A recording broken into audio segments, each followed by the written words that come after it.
Hey, it's Rachel, and I want to give you a tip if you are a parent who is tired of telling your child 4 or 5 times to do something before they actually do it. And my tip for you is if you want your child to listen and do something you ask after the first time you ask them, you have to show them that you mean what you say after the first time you ask them. So for example, if you ask them to put their shoes on, you would have to actually stop what you're doing. Instead of yelling at them from across the room 4 or 5 times, put your shoes on, put your shoes on. You would stop what you're doing and go over and show them that you mean what you say by saying it's time to put your shoes on and waiting until they do it. The truth is we've taught them that they don't really need to stop until we've asked them 4 or 5 times because we're not going to check until the 4th or 5th time. So the reason they're doing this is actually because their brains are not naturally wired to stop doing something they're in the middle of doing to go do something they don't really care about. So if they're in the middle of playing before you ask them to put their shoes on, their brains aren't naturally wired to stop doing that to go put their shoes on. Now, are they physically capable? Yes. So you need to give them a reason to go through the discomfort of stopping the play to go put their shoes on. And they'll only do that if they know you truly mean what you say after the first time. So you have to teach them that by taking the time to show them a few times that when you ask them, you mean it.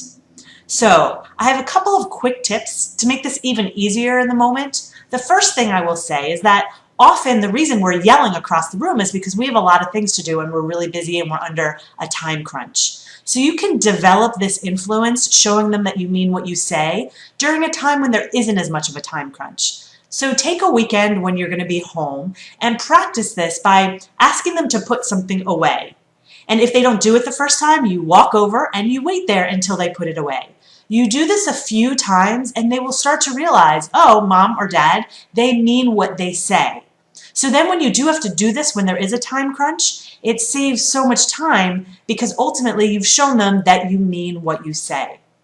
Now the second tip I have for you is to let them know you're going to start doing this. Let them know that you're going to show them that you want them to do something after the first time you ask. Give them a heads up that this is going to happen and then just prove to them that it really is going to happen by going over a couple of times. And I can almost guarantee after a few times, you won't have to go over there anymore because they will know you mean what you say.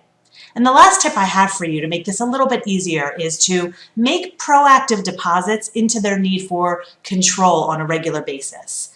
Because a lot of kids want that sense of control, and if we're not making these deposits and giving them a sense of control on a regular everyday basis, sometimes they will refuse to listen to you simply because they're trying to get control.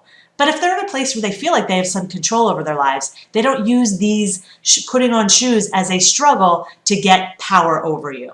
So what you want to do is show them you mean what you say, because otherwise you've taught them you don't mean what you say. You want to give them an opportunity to practice this when it's not during a time crunch. Let them know it's happening and give them some control on a regular basis so it doesn't become about the power struggle. So if you have any questions, feel free to reach out to me at rachel@rachel-bailey.com. I'll see you next time.